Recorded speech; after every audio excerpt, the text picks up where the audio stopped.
My name is Abigail Lorenzen. I am the Operations Director of Right to Life of Northeast Indiana, which is a long ways from here. So some people, I think, at the conference think to themselves, why, if you're in Northeast Indiana, are you here? Yep, grab the handouts, one of each for me. But we have had a lot of success in our area with some presentations we've been doing. And so what we've done is we've taken those presentations and packaged them so that anybody can use them, is the goal. They're free to use. My goal is to make them super easy to use. So if you do put these into practice and you find ways that we can improve them, please let me know, because the goal is that they be easy and helpful and something new. What I've found is that a lot of people don't know the things that are in these presentations. Even if they think they might, there's always new stuff. So if you're finding that there's repeat information, go ahead and grab one of each of those for me. Thanks. Thanks for coming. You know, any sort of critiques or ideas that you have for our presentations when you're putting them into practice, just let me know. How many of you guys have been through my table so far this morning? I recognize a couple of you. Okay, good.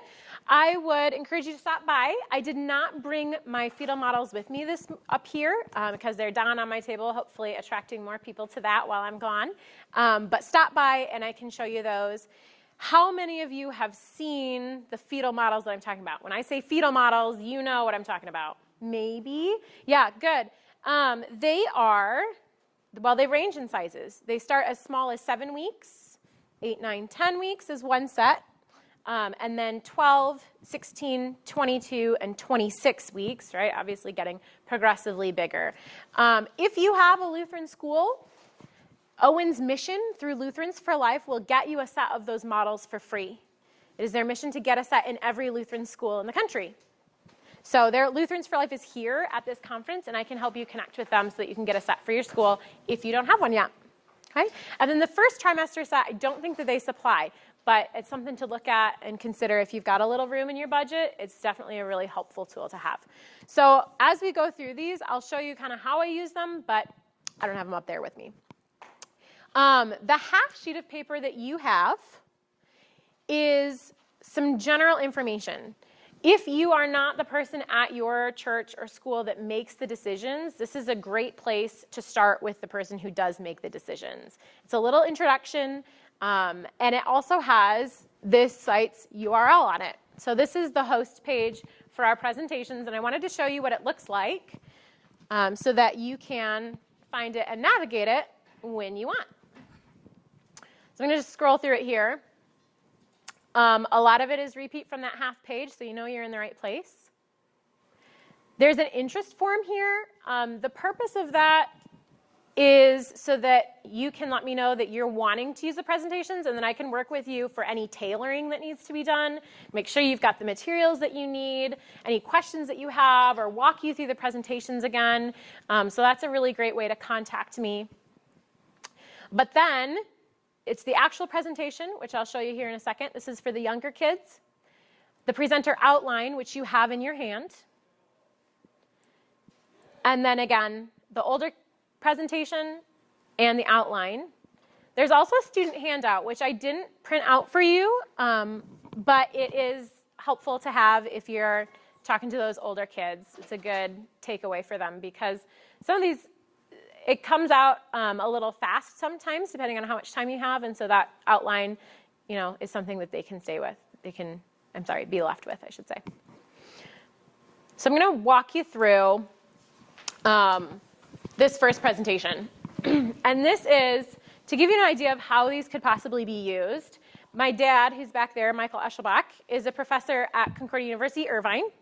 And he and I connected on this for his Students for Life group that operates out of that campus. And so I walked them through essentially what I'm going to do for you guys today. And they are now, on tomorrow, presenting this information to one of the schools in the area for the teachers so that the school knows what it is they want to come in and do, and then they'll be presenting it to the kids. All right, so the college students have been trained in it and now can go out and do it for the schools in their areas. Which, how cool would it be if our pro-life college students would all go back to where they graduated from and say, hey, can I come in and talk to the kids about the value of human life? Can I teach them how to defend that? Right? This connecting back with your alma mater is such a powerful tool that I think we can utilize more. And so it's really cool to see college kids who say, I want to actually do something to impact our culture in America, and then have this way to do it. So the beauty of these presentations is they're online based, and I can tweak them really, really easily, which makes working across country no problem at all. So it doesn't matter where you're at, we can partner really, really easily on this. So for the younger kids, I've presented this as low as kindergarten. I think that you could very easily take it to younger kids yet. I have a 3-year-old, and she could probably tell you more facts about fetal development than what's in here. And she loves on those little baby models whenever she's in my office.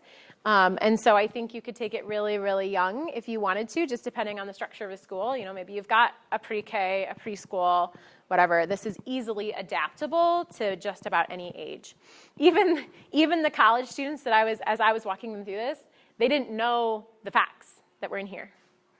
So even for them, it turned out to be an effective presentation and how it was meant to be used. I think, is this going to click for me? Maybe not. Helps to turn it on. We'll turn it on first. Maybe not. Dad, I might have you come up and click for me. It doesn't seem like it's going to want to go. Okay. So as we walk students through this, right, week 3, that begs the question, how many weeks are there? Okay? And this is a really cool chance to talk about, right, 40 weeks of pregnancy, as we usually talk about it, but being an opportunity to talk about 40 in the Bible. Where else have you heard the number 40? So one of the beautiful things about these presentations, just the arrow key is going to be your best friend. Yep, there you go. The beautiful thing about these presentations is that there's not a lot of places where God's name is mentioned, but there's tons of room to work that into the presentations, to talk about him. In the older presentation, I make a point of doing it from natural revelation. So you've got divine revelation, right? That's the scripture. And you've got natural revelation, which is the world around us. Okay? God created it, and it follows his truths and points back to him. And so we can use that as the basis of our conversation for when people don't want to hear his name, right? Somebody says, well, I'm atheist. I don't think God exists at all. Okay, fine. We don't have to talk about him. We'll just use the world he created, which is ultimately going to point you back to him. So 40 in the Bible is a fun chance to engage kids on that. What does that mean? But then starting with week 3. With younger kids especially, you know, saying, okay, so 40 weeks, that's hard to wrap your brain around, but we can talk about 9 months. That's about the length of the school year. And some schools take that and say, okay, we're going to walk through a pregnancy week by week as we go through the school year. And then it gives even more of a base for this kind of a thing. So for each slide, we have a picture. Okay, this is done by an artist. This is not a photograph, but a nice, clear illustration for the younger kids. For the older kids, there's a really fantastic book I have down at my table that has actual photographs of children in utero. And for each tiny little development, they have new photographs. So it's really a powerful tool. But for the younger kids, this tends to be a really nice, clear way to show them what's going on. So I tell the kids before I put this up, you're going to tell me what's different each time I put up a picture. What do you see? What's interesting? What's new? And they'll raise their hand. So they see this, and what do you think they say?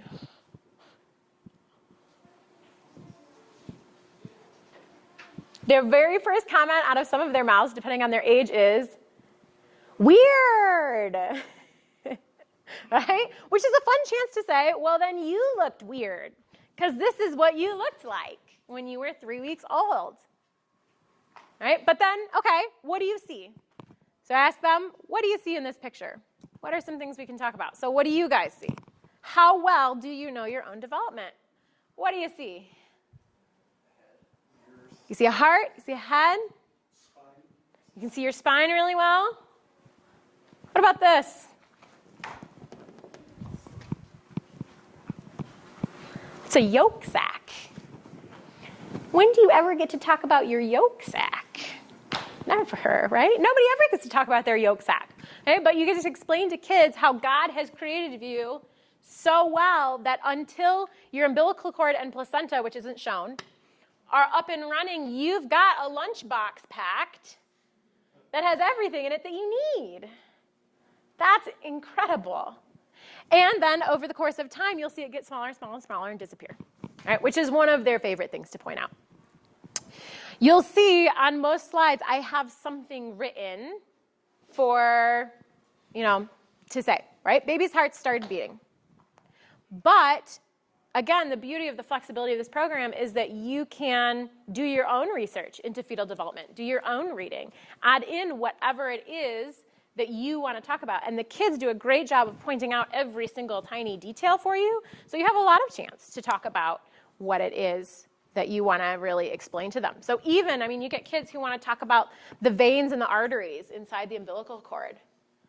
That's a really cool system to be able to delve into. And I do this presentation all the way up to 6th grade on a normal basis.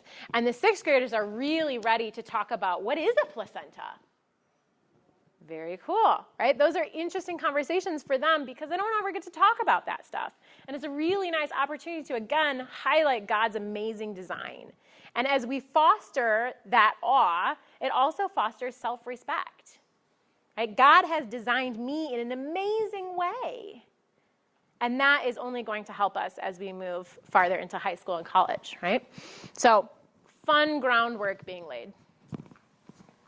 So then each progressive, go ahead, Dad, slide works essentially the same. I've got some ultrasounds worked in so that they can see what those look like. For these little kids, this is what they're going to see at home on the fridge, right? Coming through in the Christmas cards or from the text from Aunt Liz, right? This is what they see. So I want to have both in there so that they can get an idea. Okay, it doesn't always look so clear as what we've been showing you, but right? Here's head and body and embryonic tail, right? And the amniotic sac, right? That black area is the amniotic fluid, the amniotic sac. Okay, so I've got ultrasounds, yeah. I have a question. Okay. Is it risky to say the word tail? No. As in like evolutionary, so we used to be tadpoles and now No, I've done these presentations for over 2,000 kids now, and I've never had anybody go that route. I think because we talk so much about God's design, it would be interesting, though, if somebody did, to have fun unpacking that a little bit. And your embryonic tail disappears, right? So you have, you have that. Well, you can ask the little kids, do you have a tail? And the kids are like, what? Does someone have a tail? It's the different age groups give you so much fun in the different opportunities they present to engage them in these different thoughts that they've never thought about. So then, okay, so you got 5-week ultrasound, and then the 5-week picture to go with it. So again, the embryonic tail, and arm and leg paddles, right? So yeah, you had the arm and leg paddles, or paddles. Yeah, you had paddles. Oh, that's fun. Okay, and you're, continuing to grow. Yolk sac, everybody likes to point that out. It's smaller. Yes, it is. Keep going for me. So again, slow progression through the different facts. And for the sake of time, we'll just kind of keep moving through. But you get the idea, right? You can begin to unpack what these mean. Now you get a big jump and the kids go, oh, it looks like a baby. Well, they all looked like a baby. But we're not used to seeing pictures of ourselves at those earlier stages. This looks like a newborn baby a little more, right? And so even letting kids grapple with the idea that just because you're not used to seeing what we look like doesn't mean that it's weird or, whatever other term they want to use for that. And letting them sort of come to grips with, you used to look like this, we just don't have any pictures of it. Though again, those ultrasounds coming home are beginning to change that, though they're so fuzzy, you can't see arm and leg paddles in those pictures. So just each slide after slide, saying baby at, is apologetics of itself. Yeah. Though, on that note, I'm glad you brought that up. I don't shy away, especially with the older kids. With the younger kids, I don't really use the terminology. But with the older kids, I don't shy away from using the Latin terms, fetus or embryo or blastocyst or whatever. You know, sometimes they'll come armed with terms that they're ready to use. Okay, great. Yeah, we'll use them. It's just like saying toddler or teenager or octogenarian. You know, they're just terms for stages of development. The word fetus in Latin, anybody know what it means?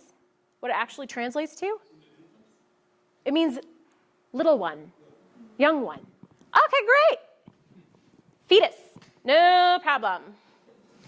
Right? Let's use the terms because the terms in and of themselves are not dehumanizing, but the way in which they're being used, right, is meant to dehumanize them. So when we say, this is a fetus, that begins to reconnect that term with the humanizing idea that is actually behind it. Yeah? Perfect. In preaching, it's fun to talk about Jesus having been a zygote. Yeah, exactly. Jesus was a fetus. Yeah, you can use it all. Good. So keep moving. 15 weeks, right? You got a lot going on. This is a fun moment. So I, especially as a person who's not at a particular school as a teacher, right? I'm not the principal, I'm not the pastor, I'm not the teacher, I'm not anybody. I'm an outside presenter, and we have to follow a certain set of rules. And one of those rules is don't talk about sex unless that's what you're actually there to talk about. And I'm not here to talk about sex. So I stay in between conception and birth. And it's actually relatively easy to stay there because there's so much information to talk about that unless you've got a kid who is bent on getting you to say something, I don't really even field that many questions because there's too much already to think about. But I also don't shy away from saying, that's a great question for your mom. Right? That's a great question for your parents. You can go home and ask them that. Okay? You're welcome, parents. I also have a lot of principals who will take that web page that I showed you from the start that has all this stuff on it, and they'll send out the link to their parents in the newsletter on Friday and say, hey, this is what we're doing on Monday. You can do that too, right? It's really easy. They know what's going on. So if I'm trying to stay in between conception and birth and away from those sort of sensitive questions that parents want to answer, why would I put this on here? Because all of a sudden, at some point during the pregnancy, mom comes home and says, it's a boy. So how do you know? Right? So you get a kid and you say, oh, how do they know? You say, well, remember how fuzzy those ultrasounds are? They're kind of hard to see, right? But doctors are really good at looking at those ultrasounds and they can tell. And the kids are like, sweet. And on you go, right? But you've addressed something that is part of their life. How do you find out? When do you find out if this is a little boy or a little girl? Right. Go ahead. So some more ultrasounds, right? This is actually my daughter, Ruthie. She had an amazing spine. Okay. And some leggies. Right. Got 2 feet. Oh, that's fine, Dad. You can keep going. Okay. All right, and then a big jump again. Now, why so big of a jump? The vast majority of human development happens inside the first 8 weeks. Okay? In fact, so much of it that by 8 weeks, you have all of your pieces and parts, you just need to mature. Right? Those systems need to get up and running, but they're all there. So the first 8 weeks you tend to spend a lot more time on, and then you start making bigger leaps. Right? And you'll see that. Now, as those systems come to maturity, it's fun to say, okay, baby can sense light, right? You can hear your mom now. You can listen to her voice, right? Your hearing works now. There's things like that you can interject, certainly, but that's why such big jumps. Okay? And yep. And then they go, oh, it's a baby. Yes, we've been looking at a baby the whole time, right? This looks like a newborn, doesn't it? Because this is what we see. Right? And again, now I've got his name on the screen. I think it's the only time in the presentation his name is actually on the screen. But God, okay? You can say, add him in as much as you want. And this is, again, something that if you want to take into a public school setting where that 3-letter word is going to cause trouble, we'll take it out. Right? I'll make you an edition that doesn't have it in it. Because again, his truths in nature are still going to speak to his majesty. So we can still use those things. And then some time for questions. question and answer is so incredibly important. I love it because it makes my adrenaline go up. And it's fun to see what kids are thinking, right? If we're going to give kids what they need, then it makes sense to ask them what it is they've been encountering. Okay, so you tell me, what is it that you need to know? What have you been hearing? What are the ideas that you have that are in opposition to what I've presented? Does anything not make sense, right? And even, kindergartners, they got tons of questions. Third graders have great questions. Sixth graders start asking you about C-sections, right? What happens in a C-section?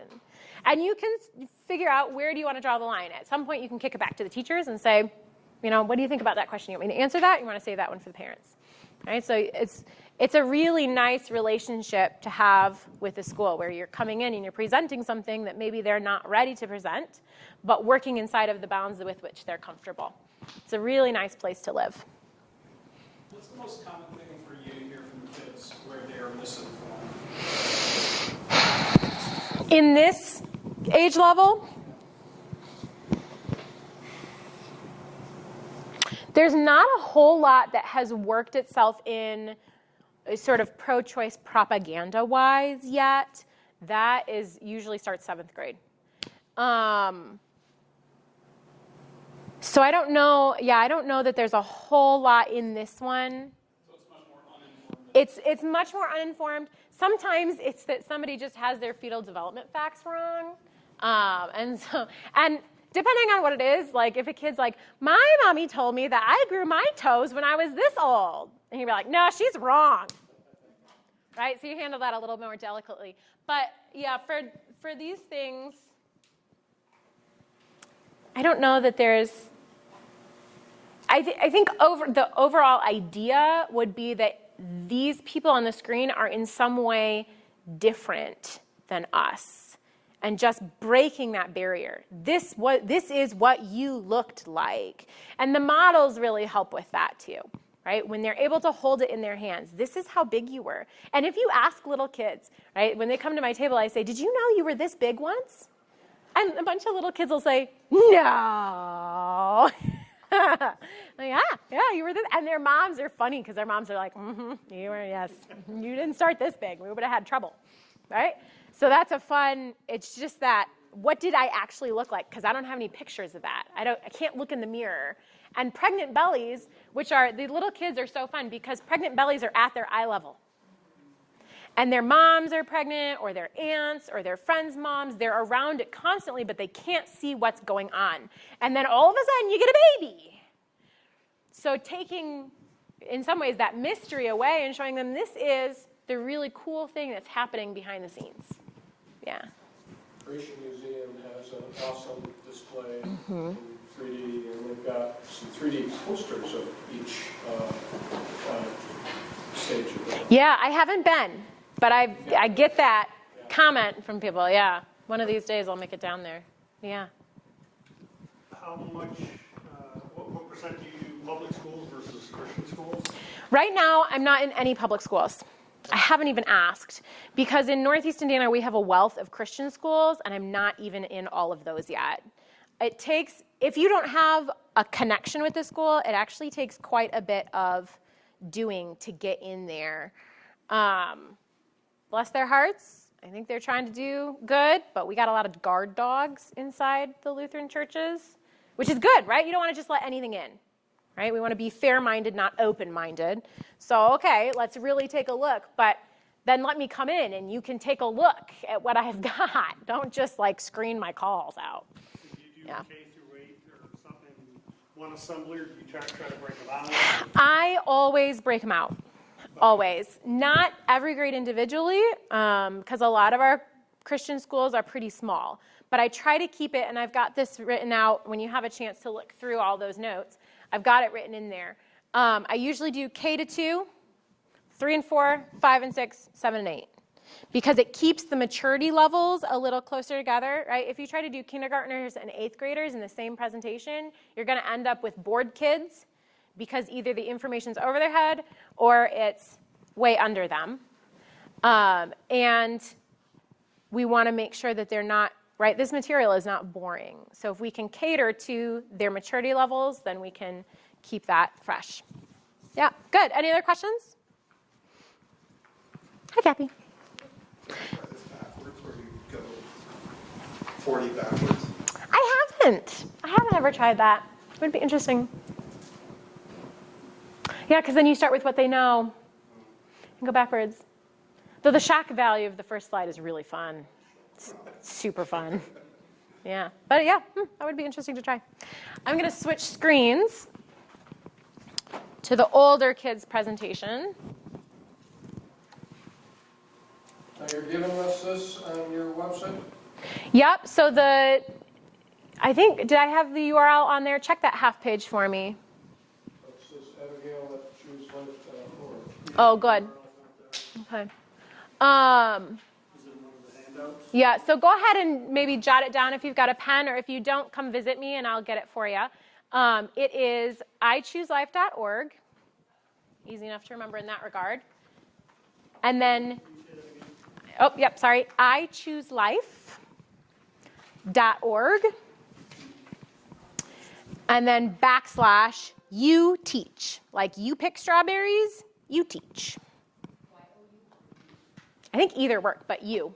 The letter U. Yep, you teach. I should add that to the thing, shouldn't I? So that one was the younger kids presentation, though, like I said, effective on college students, apparently. And this, which, any of you guys learned something new as you were looking through that? I didn't go into a whole lot of detail about what I talk in there. A couple new things for you. So good. All right. This is the presentation that I do 7th grade on up. And the same thing with the little kids. It's built to be flexible enough that you can you can cater to the maturity level in anywhere in that 7th grade all the way through adulthood. Okay? So whether it's a Bible study group at the church that meets on Wednesday mornings that you're talking to, or it's that 7th, 8th grader, or it's the college students, this is built to be able to be flexible for that. And so again, if you're using it and you're finding that something about it is not working, let me know, because we should work on that part of it. Okay? So depending on the value of life. All right, Dad, can you do this for me? Thanks. Is it going to go? Did it do the thing? Try clicking it. Okay. Now hit the arrow button.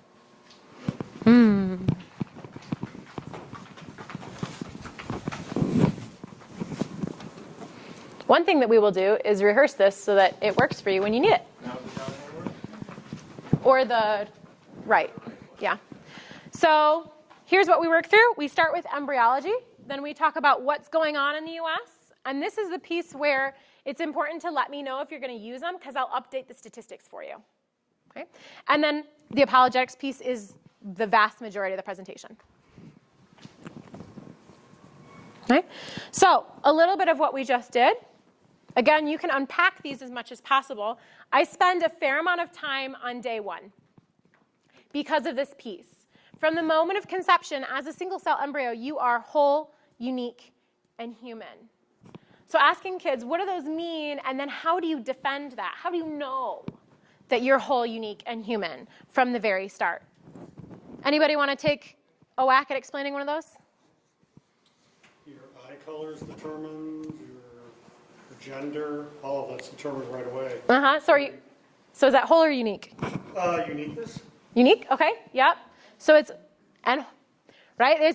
comes down, because it's coming down to the same point. What is it that does all that determines all that? Right, your DNA. So from the time that you're a single cell, you have unique DNA, right? And everything that you need to become who you are today is bound up inside that single cell. The only things you're adding is the same things that you're adding to yourself today, the things that you need to survive. So, what do you need to survive? We're going to put it in a larger category. We got shelter. What else besides food? Oxygen, right? We're going to call it nutrients. So you need nutrients and a hospitable environment. That's the same thing that single cell you needs. Everything else is bound up inside of your DNA, inside that cell. You are whole from the moment of conception. Right? Unique, we started talking about that. You have unique DNA except for in what kind of scenario? Yeah, if you're an identical twin, right? But even then, anybody in here know a set of identical twins? And this is exactly what I do with the kids, right? You know a set? Most of them know a set. Are they the same?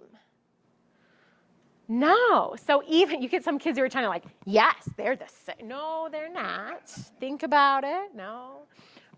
Excuse me. So even when your DNA is exactly the same, you are still completely unique. And that's true across the expanse of time. No one has had the same DNA as you. Isn't that so cool? Right?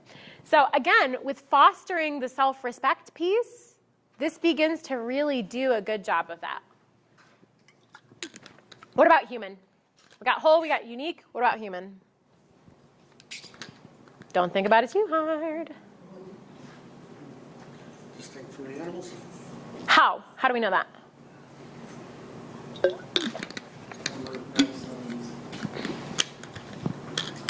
Chromosomes traits are. Yeah, right? So you got human DNA. Okay, I get some kids who, again, don't think about it too hard. You're human because you have human DNA. That's what's inside that cell, right? We get some kids who are really on it, and they say, well, humans can only make humans. Bingo! Yes, thank you. Humans only make humans, right? Pregnant moms don't walk around rubbing their bellies saying, oh, I wonder if it's going to be a giraffe. Right? Or a dog. No, humans make humans. We know that you're human, and you have human DNA. Okay? If you take a single-cell embryonic human, and you put them in a lab under a microscope next to a single-cell giraffe and a single-cell dolphin and a single-cell cat, a geneticist can tell you which one is which. Right? There's no confusion there, actually. We know that you're human. And that's an interesting piece to give the kids, that little illustration.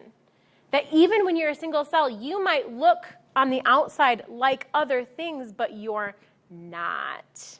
You're still human. Right? Because it's not the outside appearance that matters. Right? Your human DNA is what informs that. And no one can be more or less human than someone else. Right? All right, so once we've got that piece, then moving on to all the other things. And then I show them this. This is what you look like at 6 weeks old, right? This is a little different than what I'm showing the little kids because it's a little harder to see what's going on. But I show them this because it leads really nicely into using the models, right? You get kids, especially cynical high school seniors, and they see those models and they're like, well, you just made that up, right? Dad has college students that tell him that. Well, those models aren't correct. Really? Right? So I show them week 6, and then the littlest model starts at week 7. Right? So I'm not pulling your leg. Here's what it looks like. Right? Anatomically correct and weighted correctly are those models. So they really get a good idea. Okay? All right, and then what's going on in the US? Again, I'll update statistics for you. This one was updated, I think, a week ago for a presentation that I was doing. So far this year in the US, we have had approximately 90,000 abortions. On average, we abort 2,988 kids a day in the US, just shy of 3,000. So you get these kids in our Lutheran schools, and they think that this issue doesn't pertain to them. And that's the purpose of the statistics page, to show them, no, this touches you. You may not be aware of it, but it's impacting you. When you've got entire high schools worth of kids disappearing in the course of one day in the US, right? This is something that we need to talk about. Right? And then you can see the number from Roe versus Wade. Usually this is one of the first times that I'm asked, well, not really. It used to be. I've rearranged it since then. When I start asking questions, especially like this, what's Roe versus Wade? Right? And you get kids who, you get some students who it's like they're literally sitting on their hands. They will not answer a question. Right? And if that's the overall culture of that classroom, good luck. So I tend to bring bribes with me. Chocolate works really well. I have branded sunglasses that are at my table that I bring with me, right? Pop sockets. But it doesn't have to be cool stuff. It can just be chocolate. Works real well. You pull out one of those, and all of a sudden the hands start going up. And you've broken that culture that says we're too cool to answer questions. Right? So definitely bring bribes. That's something that's in the packets. Bring bribes. Okay? And then working through the other statistics. So this is one that not a lot of people are familiar with, breast cancer risk. Okay? We don't talk about this in the US. We have so many young women with very aggressive breast cancer that we've not been seeing those rates in the past. And when you look at these risk factors, it begins to build a bigger picture of why we have those. Okay? Now, not saying that if you have an abortion, you're going to get breast cancer, or that all young women with breast cancer have had an abortion, right? But it's a piece of the puzzle that we've been ignoring. And then you couple it with the statistic below it, right? If 50% of women who are getting an abortion in any given year have already had one, they're in that 79% category. That's an enormous risk factor. 64 to 68% of abortions are coerced in the US, right? These are women who don't want the abortion. They want to keep their baby, and someone else in their life is forcing them into it. I put this in here because in the Christian community, we become angry about this issue, and for good reason, right? Little children are losing their lives. Women are being injured. Families are being destroyed by this. That makes a person angry. But that's not the way we dialogue. We don't dialogue angry, because anger drives people away and shuts people down. And if 68, almost 70% of women are being coerced into abortions, that anger is going to cripple them. They're not going to be able to have a conversation with you. They're not going to find healing in Christ through that, right? So speaking compassionately, if the compassionate tone is the overarching tone in the pro-life movement, we do so much better that way of bringing people back in and helping them connect to Christ's healing. I'm not a paid church worker. My field job is a nurse. And Nice. I work in women's health Thanks. for almost 20 years. And by and large, most women that I have met who have had an abortion felt like they had no other choice. I've met and talked to very few who thought of it as nothing. Right. Yeah, they truly felt like they had no other choice. Backed into a corner. Yeah. Yeah. Yep. Which tells you that as a community, we have a lot of work to do. Yeah. Yep. Would the statistic just be an external person who's coercing them, or they feel coerced by a life situation? This particular statistic is a person coercing them. Yeah. So it's a smaller statistic of what you're seeing, where the overarching feel is, I have no other choice. This is, someone is forcing me to do this against my will. If I could have it my way, I would keep the baby. But someone else is threatening to throw me out of the house, or any number of things. Is there anywhere where there's a breakdown of who it is coercing? The study that this is from, which the link is there, the link is also in your packet, might have that breakdown. It's been a little while since I looked at that study, so I can't remember. The study in and of itself is worth it to go read through. They did a phenomenal job of doing all sorts of graphs and breakouts of the information, so it's really easy to ingest, digest, whatever. One of those justing. It's a fantastic study, but I don't know if it does that or not. I have one other burning question, and if there's not time to cover it, that's fine. No, go ahead. The correlation with, or the causation with breast cancer and abortion. Yeah. Could you give me like a succinct? Yes. I don't know that I can explain that to my own. Yeah. So this is, and I love that you asked that. This is a question that I normally get because people have never heard about it, right? So how does that work? And most people do not know how breast tissue grows. Got no idea how that, which again, for ladies, talk about fostering self-respect and this amazement at God's work, and we don't even know how we're built. We got to work on this, right? I have, and if you want it, I can send it to you. Just make it known to me that you want it. 2 interviews with one of the nation's leading breast oncologist surgeons. Her name is Angela Lanfranchi, and she explains this in detail. But essentially what happens is that there are 4 different types of breast tissue, okay? And they progress as you go from sort of teenagerhood through a pregnancy and then to lactating for breastfeeding, okay?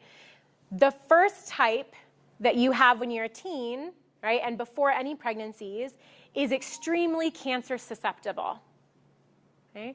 And then as you progress through pregnancy, first you grow more breast tissue, right?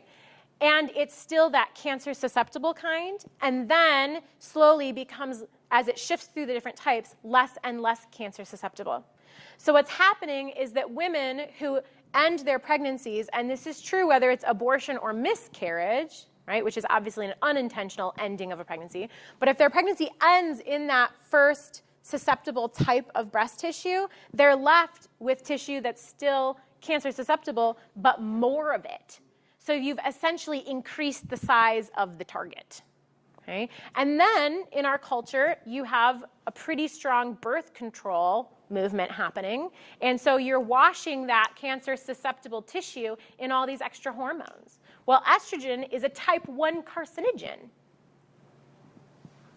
And so you've got this area that's susceptible, and so it ups your risk of breast cancer just by increasing the target area. Yeah. Yep. Yeah. Four things we do one at a time. You Okay. talked once about what the abortion, what happens when the father is involved, when he won't, right? When the father knows, when he knows he's the father, fewer abortions. Yeah. Remember that? It's like 80%. I don't remember that statistic. Did I have that for you? Was that me? I don't know anything unless you told me. But I just remember thinking it made sense. That the father of the baby knows there's a pregnancy, there tends to be fewer abortions. Yeah, for sure. Because the mother feels supported. Yeah, right. It depends on the attitude of the guy involved, right? And I can't tell you a number off the top of my head, though it may very well be in that CareNet study.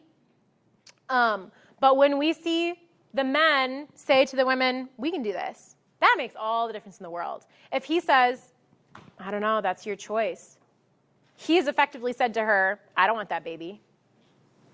And they end up in the abortion clinic because they don't have that support. Which, as an interesting side note, those of you who have abortion clinics in your areas, sidewalk advocates who are men fill a really interesting role in that regard because it's a man standing out there saying, you can do this. You can make it through. And they haven't had a lot of them, that male voice telling them that role model to say, you have the strength to do this and we can help you. So men, don't discount your place on the sidewalk if that's something you're interested in doing. Yeah. This may spin into a rabbit hole, maybe it's not your lane, but wanting to become women and taking hormones that could possibly be carcinogens. What's the question? Just information about it? Yeah, I don't know about that. But if the mechanisms are working the same, then that would be, yeah, because they're taking hormones to be able to build breast tissue. Yeah. I mean, the mechanisms are all there. And men do get breast cancer. Without, it's yeah. Yeah, right. They get it anyways. Like Yeah. if you genetically get the person that's like BRCA positive, and the men in the family are just as likely to develop breast cancer. But in this case, if you're adding those hormones. Right. Yeah. We do a lot of messing around with hormones without really considering the seriousness of them. I mean, women, our bodies are this incredible symphony of hormones. And then we think we can just silence one of those and not throw anything off. They all have to be in balance. And it's really incredible to look at the number of women who have actually saved themselves from serious diseases because they realized that symphony was off. And they've gone to their doctors and said, something's wrong. And then after looking into it, they've found all of like, oh yeah, we got to fix this. And they've actually saved their own lives from just paying attention to what those hormones are responsible for. Is there a higher rate of breast cancer for miscarriages versus abortion, or is that the same? It works the same. It is. Yeah, it works the same. Where we see a differentiation is where in the course of the pregnancy that termination happened. The more breast tissue you build before it begins changing into the other types, that's where we see the most risk happen. Miscarriages are earlier typically? I mean, you can lose a baby at any point, but we see the highest rates of miscarriage happen in the first trimester. Yeah, before the first 8 weeks, typically. Yep. Any other questions on that? We're probably going to have to keep moving, but I love it. Come visit me at my table. We'll keep talking. Yeah, it's great. All right, and then this is a statistic, this one on the bottom is one that if you said, you know what, the school wants me to pull that one off, we could. Typically, I leave it on because the students are appalled by it. Especially if I've got high school seniors, I'll ask them, how many of you guys can buy spray paint? How many of you guys can buy goldfish? Can you get a tattoo? Can you buy cold medication that has a Sudafed in it? And the answer to all that is no if they're 17, yes if they're 18, right? So if you're 17, you can't do any of that. You can't buy a goldfish, but you could get an abortion without your parents even being notified. Something wrong there? And again, if you're in a setting where you've got kids who are coming from pro-choice backgrounds, that is something that still catches them and they say, wait a second, that's not safe. That's not, right? It's interesting because high school kids, as much as they want to be free from their parents, also realize that there's a good reason they're there, right? And so this is an interesting one to put in front of their faces because it jars even the pro-choice kids out of maybe the spot that they're stuck in. They say, there's something wrong here. All right, Dad, go ahead and switch us. So then into the apologetics. How do you talk about it, right? We talked about the compassion piece, and I revisit it here. It's important to speak in a compassionate tone because our goal is healing, right? Our goal is bringing people to Christ and his forgiveness, and this is how we get that done. Now, is there a time, there was a pastor in our area in Fort Wayne who asked me, do you guys ever pray the imprecatory psalms? Like outside, and I was like, well, we could, but it would need to be in the right setting. Right? It needs to be in the right setting. There is a time for that, right? We want God to destroy the evil of abortion. But you have to do that you have to talk about that in the right situation. And one of the tricky things about abortion is that you never know the background of the person that you're talking to. Even if you think you know them the best of anybody in your life. I mean, twins, right? You still don't know everything about that person. They might be hiding an abortion decision. And so that tone, right? You don't know who you're talking to all the way. You don't know who's overhearing you, right? High school kids in a hallway, you got tons of ears walking by all the time, okay? So keeping that in mind always. The second thing is intelligently, right? I try to do a really good job of citing all of my sources where I get stuff from. And I try to do a really good job of being humble about statistics. If I can't remember one, I'm not going to fudge it. I'm going to say something like, I can't remember. I would have to look it up for you. And I can. Just let me know. Right? Because you make up a statistic, and that person fact checks you, and now what? You've broken your trust with them. Okay? They're not, right? Your credibility's gone. Okay? So it's really important. And it's easy. It's easy to say, I can't remember exactly what it was, but I think it was something like this. You still get your point across, but you haven't put yourself in a situation where they're not going to be able to trust you later. Okay? And then using a common baseline. And this is the piece I was talking about, using natural revelation, science and logic, specifically human embryology in the science department, to talk with people who don't give a lick what God says. Okay? And then when you can, of course, bring in God. Right? He's a great person to have in the conversation. Got lots of good things to say about this topic. Okay? Next one. Yeah. Common baseline too. How many of you have ever read the Minority Report, Roe versus Wade? Or what part of the population even knows there was one written? So 4 justices that voted no wrote, I mean, it's worth reading. It's phenomenal in terms of the argument for reason that you don't want to do this. So it's easy to find online. Mm-hmm. Yep, or if you can't find it, you want me to do the work for you, you can just email me and I'll send it to you. Yeah, definitely. So as we're working through apologetics, we're working from this syllogism. Killing an innocent human being is wrong, right? So if that's true, and B is true, abortion kills a preborn human, which we already worked on that piece in the embryology piece, right? So we've got that groundwork laid. Therefore, abortion is morally wrong. And again, if you've got students who are pro-choice in the room, you can generally tell at this point because their body language will tell you. Sometimes not. Sometimes they hide. Okay? But this is what we're working off of, right? So, and then I challenge the kids. See where I go with this. If you've got a challenge for me, let's walk this through and see where we end up.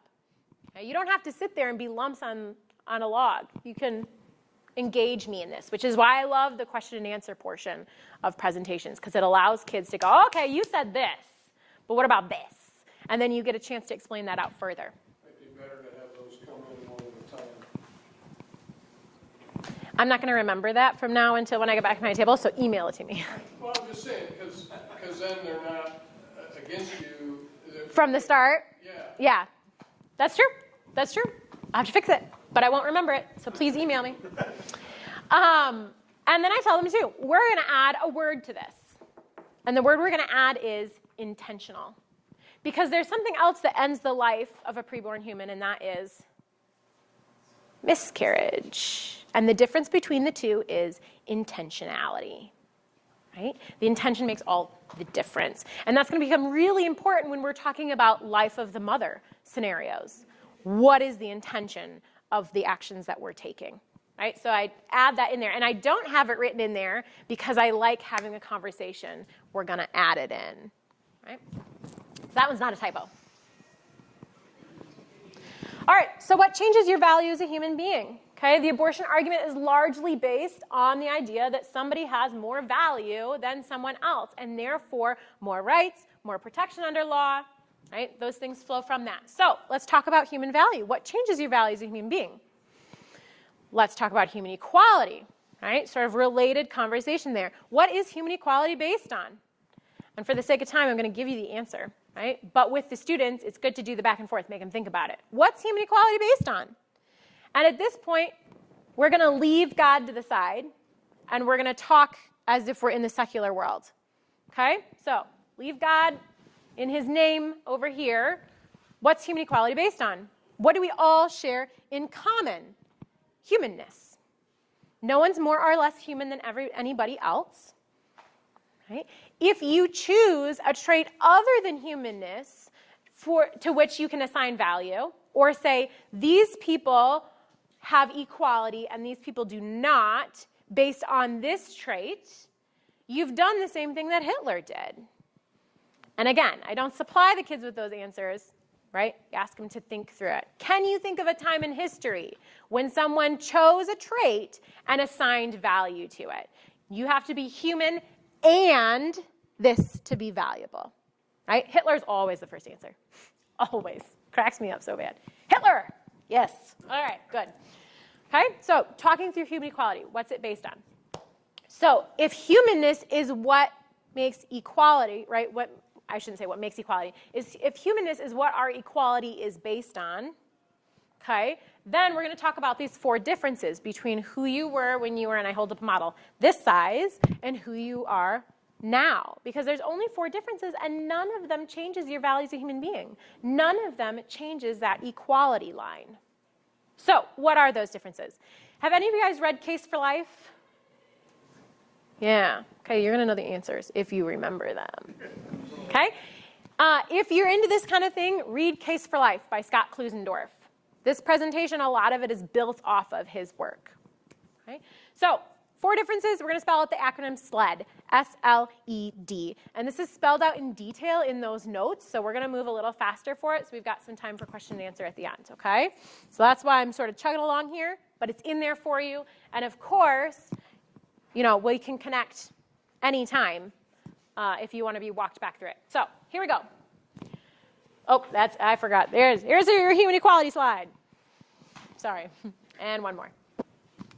So, the SLED acronym, S-L-E-D. The first very obvious difference between who you were when you were this size and you now is size. And again, you can make the kids give you this, right?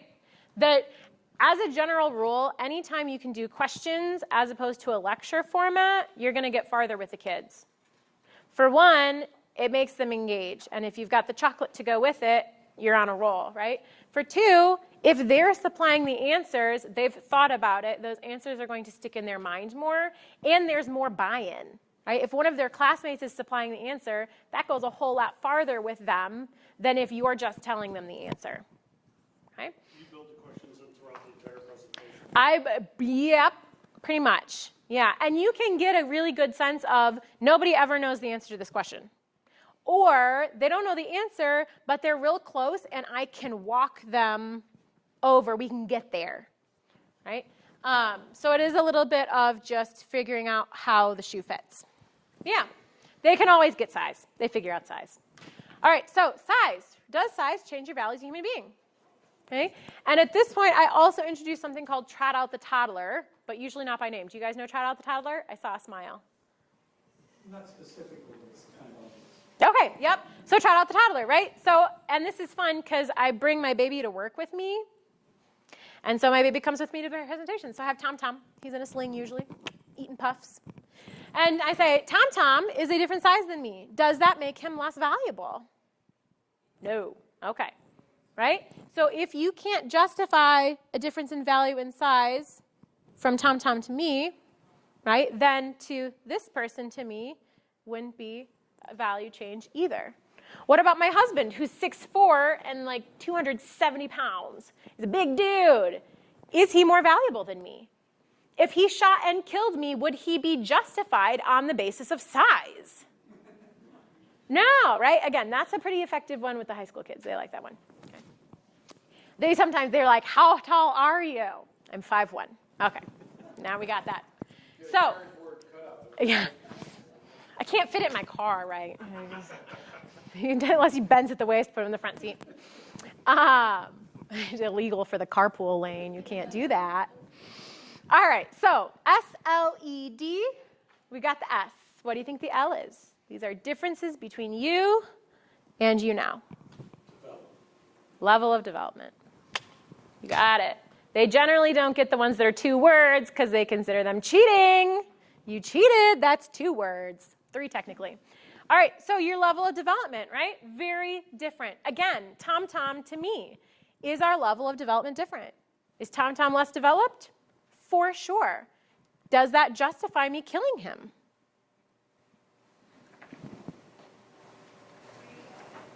Depends on if you're Peter Singer. Yeah, right? Peter Singer has gone off the deep end. He's been off the deep end for a while, and he would say, yes, it definitely does. Though he has got all sorts of squirrely ways of justifying things. And lots of people don't agree with him either, so that's fun, too, to say, hey, Peter, if your ideas are so great, why can't you even convince the rest of your people? And I don't shy away from bringing him up if the conversation goes there. I usually don't have time to spend a lot of time talking about him. Some kids have heard that infanticide is like a thing that people are discussing now. And so, yeah, you can say, yeah, there's this guy, Peter Singer. He thinks that orangutans have more worth than a recently born human being. Most kids are down to earthy enough to go, yeah, that's not right. So, yeah, there is very little that I would be scared to bring up if you've got the time to walk them through why that logic is flawed. If you don't have the time to walk them through it, then it's a little more touchy. Yeah. And it's fun, too. With the younger kids, 7th and 8th graders, it's a little more clear. You can say, you're less developed than me. Should I have the right to kill you? And they're like, well, no. Okay. But you can also go, this is a really nice place to say, what about people who are developmentally disabled? Anybody know someone who has Down syndrome, right? Are they less valuable? Is that the kind of society that we want to be? To say these people are less valuable because they're at a different stage of development, enough so that it justifies killing them. For high school students, right, that's a pretty stark thing to begin to think about. But they've never been asked to think about it before. This is the first time. So, size, level of development, E. Environment. Most people won't get that either. Okay? Environment. You're in a very particular environment. Have you ever thought about why? Why, when you're this big, are you in utero? Because you need the 2 things that you need to survive. You need protection, you need a hospitable environment, and you need nutrients. And when you're this big, in utero is the only place you can get those. Does it make sense to target people because they're in the only place in which they can survive? What about someone who needs dialysis? Right? When they're connected to that dialysis, or you can take any, I mean, you can make it from your life. Take any situation in which someone is reliant on being in a certain place. Are they less valuable because they're there? Right? We're targeting people saying it's based on their environment. Do you change when you change environments? Or are you the same person? And depending on who you're talking to, the birth canal is like how long? A couple inches, right? Does it really change who you are? What about every once in a while, we have a set of twins, right? And one twin is doing great, and I held the models up. My shirt ends up white from the baby powder by the end of the presentation. Right? So we've got two twins. One is doing fine, the other one needs help. To the extent that we need to deliver that twin early and put them in the NICU, and the other twin can stay in utero because our best technology lags behind 1 to 7 of utero. So 1 day in utero is worth 7 days in our best NICU units. So we're going to keep baby in as long as possible, right? So leave one twin in, take the other twin out. Currently in New York, that twin is protected and this twin is not.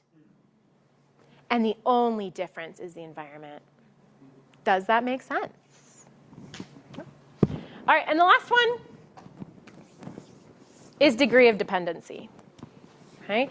Now, in the US, we recognize that dependents have a right to their parents to be taken care of. Right? Again, if you're talking to kids who are 18 and under, they are still dependents. Now, why do we have that law? Why does that law reverse for our most vulnerable kids? Right? The more dependent you are, do you have more or less rights to your parents? Right? A right to be taken care of. You have more. So why does that all of a sudden reverse to the extent that we can kill you when you are the most dependent? I also love to walk through with the kids. So, okay, what's that baby need that they get from their mom when they're in utero? Nutrients and a hospitable environment. Yep, perfect. Okay, you're walking through it. All right. Pretend you're in sophomore year. What do you guys need to survive? Nutrients and a hospitable environment. Where do you get those things? Who puts food in your fridge? And sometimes they're real smart, and they'll be like, we get our food from the grocery. And who pays for the groceries? Mom. Okay. How about hospitable environment? When it's too hot or too cold inside the house, who do you complain to? So you're actually the same dependent as this person, right? I had a model. As this person. And they're like, Can your parents kill you and be justified in it because you're dependent on them? Right? This is the logic that our culture puts forward, and it is so flawed. Okay? So there's degree of dependency. Dad, can you hit the next? Thanks. All right, then the hard cases. Okay? Again, coming back to the compassion piece, you can see some of the thought process that's on that slide.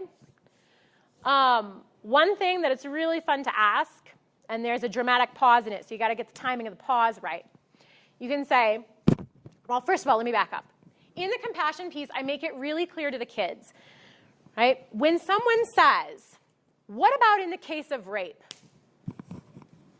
Now, there's a really high likelihood that they're saying that to try to stump you. It doesn't matter. It doesn't matter why they're saying it.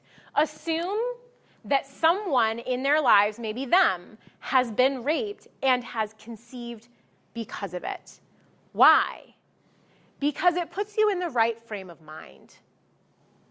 Okay? It's coming back to that compassion piece. And you can start with our common baseline.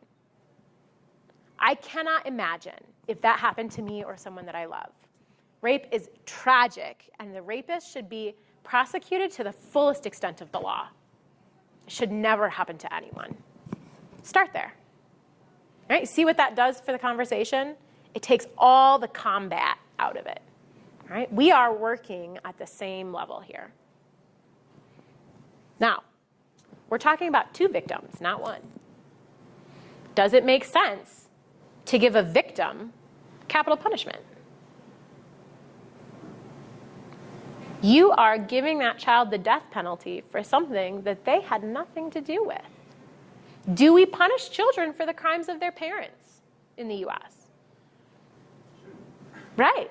We spend a lot of time and money trying to make sure that kids are not impacted or impacted as little as possible by what their parents do, right, as far as bad decisions are concerned. Okay? So it's interesting to ask them to think through who is actually being affected by what here. Now, a really common argument is that if she doesn't abort that baby is going to remind her of the rape. True? Yes. Again, we can give them that. You're right. That pregnancy, that baby will remind her of the rape. For the sake of our conversation in here, is getting an abortion going to make her forget? No. Will she ever forget? No. But what can she do? She can heal. And we can help her with that, right? Therapy, healing inside of the Christian church, right? That is going to help her. And abortion adds more trauma. And we see that reflected in the statistics. Okay? So after just an abortion, right, not with the rape piece in it, okay, we see higher rates of suicide, mental health disorders, substance abuse. If you take a rape and put that with an abortion, right, or take a rape and put an abortion on top of it is maybe a better way of saying it, we see those numbers skyrocket. Is that what we want to do to our young women? To put them at such high risks of killing themselves? No, right? So let's come alongside and help them. Right?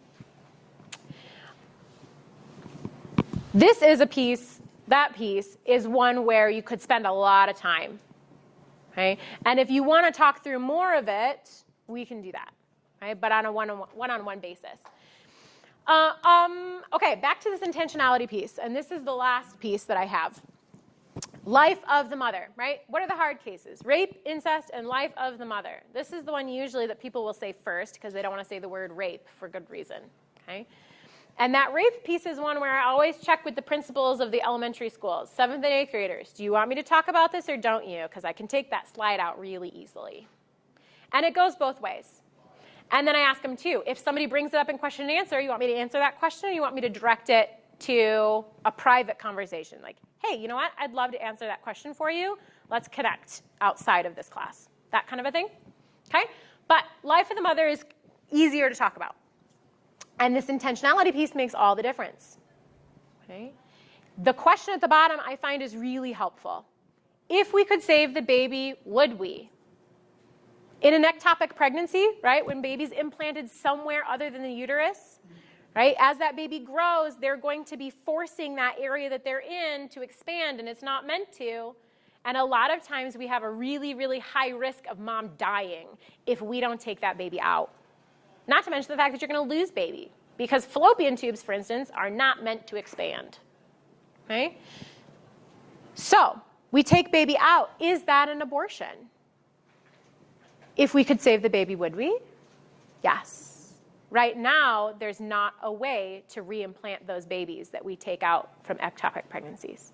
And a lot of times there's something else wrong with that baby that they are dying or sometimes have already died by themselves. So we can't reimplant baby. If we could save the baby, would we? In an abortion clinic, what do you think the answer to that question is? The answer to that question is always no. They don't get paid, right? What do they get paid for? Okay? There's some scenarios that can help illustrate this. One is a burning building, right? If I run into a burning building because there's people inside and I grab as many as I can carry and I run out and a beam falls and kills, right, fire, kills everyone else. Did I kill those people in there? No. If I run in, grab people from the burning building, and on my way out, shoot everyone else in the chest, did I kill those people? Yes. Abortion is the intentional killing. There's nothing unintentional about it. And if you have the ability to show victim imagery, it is a really helpful tool for this, because abortion is unspeakably violent. The only way to wrap your mind around it is to see it. But that is something that sometimes takes walking alongside a school before you can present that. And we can talk more about that too if that's something that you're interested in. Everybody know what I mean when I say victim imagery? Right? Pictures of aborted babies. What does abortion actually do to a human being? Right? It makes this so clear. The logic behind our current healthcare workers that present abortion as a solution in cases like this goes something like this. Because you have, for instance, breast cancer, and chemotherapy could injure your child, therefore let's abort your child, and you can try again later. See the flaw in the logic? Right? The other thing that's really nice to be able to say is that there is never a situation in which you have to do an abortion in order to save mom's life. Instead, you deliver baby and give them both life-saving care separately. Right? And depending on what your background is, as a nurse probably, you could speak more into that. Or if kids have questions about it, you might have to say, let me research that and get back to you. Or let me connect you with someone who can explain that to you better, because I'm not a medical professional. Okay? But that statement's true. There's never a time where you have to do an abortion in order to save mom's life, because you never have to kill the baby in order to save mom's life. You can deliver them, and then that question comes back into play. If we can save baby, would we? Yes. So let's work to that end. Does that make sense? Okay. You can ask me about it too later if you'd like. All right, Dad. This is a fun slide to just have the kids read through. It doesn't take a lot of explanation on my part, I don't think.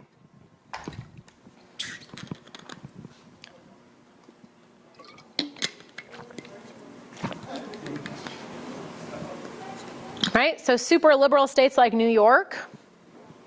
Why? There is no medical reason to do that.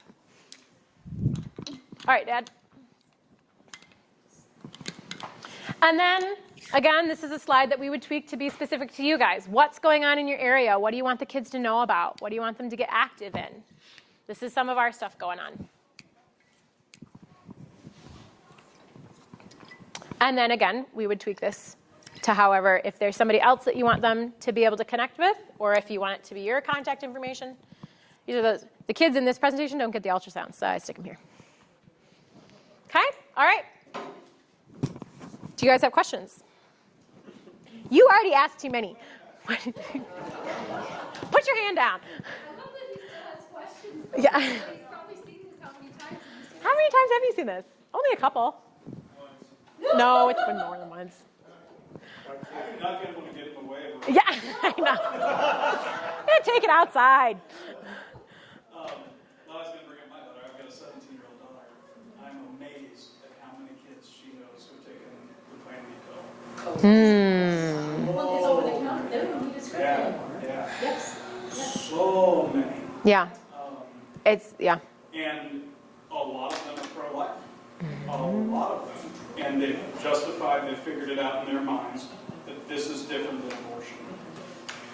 Now, there's nothing in your presentation that would tell me that you just didn't address it, but, Sure. but since that's so prolific, where do you put that? How would you address that? Yeah, and that's an interesting piece. It may be worth it to actually add it in, just as a quick reference, a jumping off point that people then could then ask questions about it.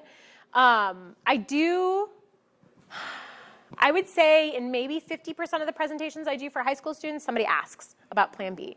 Plan B is abortifacient. It's one of the mechanisms by which it works. It has several mechanisms depending on when in the woman's cycle she takes it. but it will cause that baby to die if it's taken after it's conceived. So that is, yeah, a piece of it. And for those kids who are taking it, I'm going to guess that they don't know where in their cycle they are. And sadder yet, I'm finding that most kids in high school have no idea when it is in their cycle they're fertile. They don't know. And when we're talking about self-respect, you don't know how your own body is functioning. So maybe that's a piece of our education that we need to fix. Yeah. Did you want to talk more about it, or is that good? Yeah, that's good for now. I would suggest find a place to do Yeah. intentionally, because there's so much of it happening. Yeah. And then on top of that, since you mentioned that it's an abortifacient, how much of the birth control that we're providing for our daughters can act as an abortifacient as well? Yeah, with hormonal contraceptives, it is one of the mechanisms because it thins the lining of the uterus so that if you do ovulate, which you're not supposed to, but we know it happens because we have people get pregnant while they're on birth control. So if you ovulate and conceive, because that lining of the uterus is thinned, that baby just passes through the uterus and is gone, right? So that is an abortifacient mechanism of our hormonal birth control. And morally and ethically, do you put that into the same category as the intentional ending of a human life? Or is it a tragic side effect of trying to solve one problem? Yeah, and I would say, again, that's a big conversation to unpack, and especially considering the overarching views in the U.S. and even inside of the Lutheran Church, considering birth control, that's one that takes a lot of time and patience to work through. But considering the alternative, natural family planning, which has a higher effectiveness rate than hormonal birth control, that is such a good solution that it really almost makes that question, I don't want to say irrelevant because it's not, but it makes it so clear that that's a risk we don't need to take. Natural family planning is an incredible tool that we underutilize.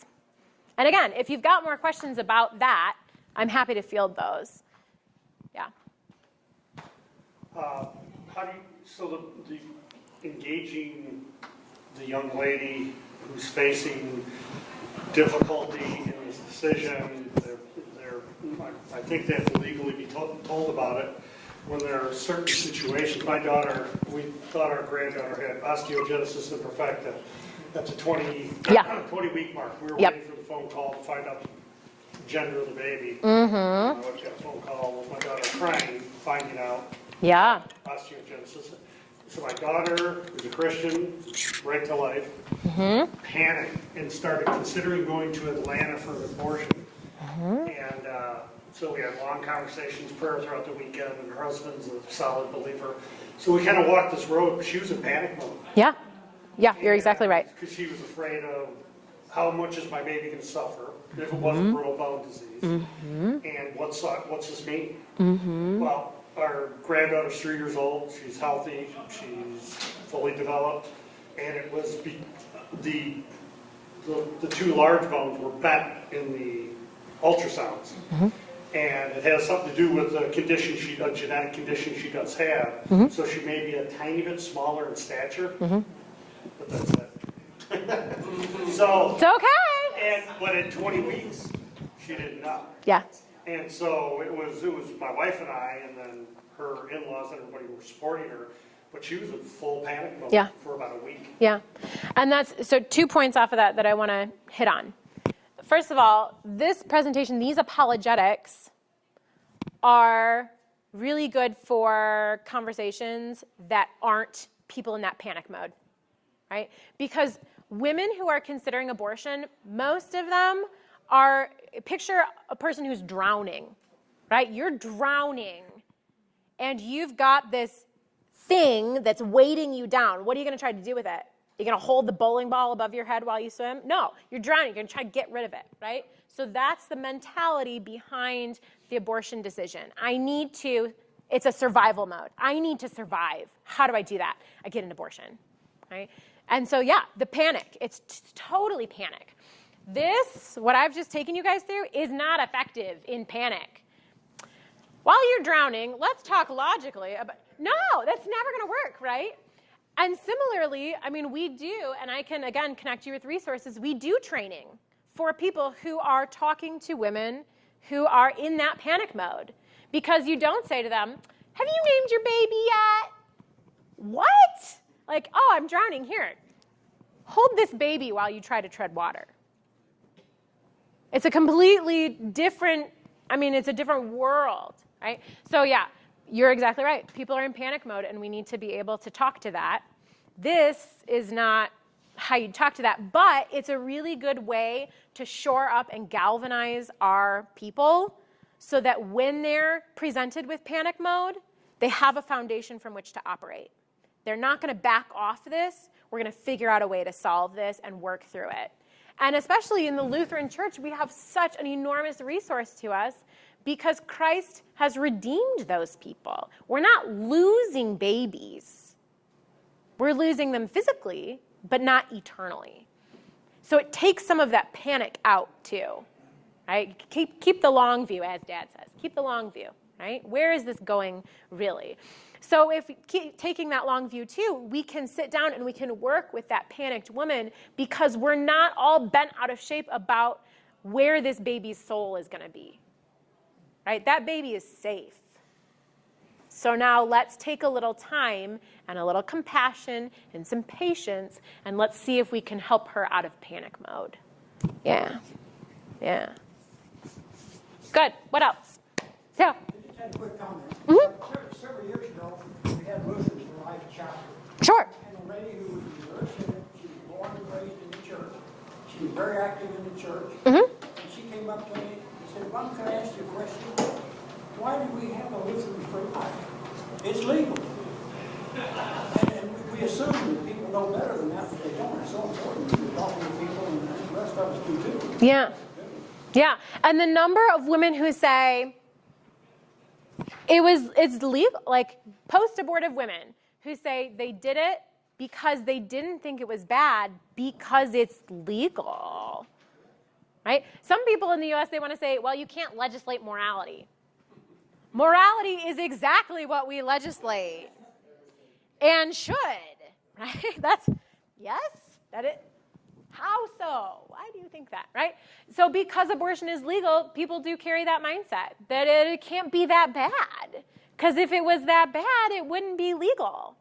Yeah, you're exactly right. And then they come out the doors of the clinic, and some of them immediately, and others of them it takes a couple decades or somewhere in between.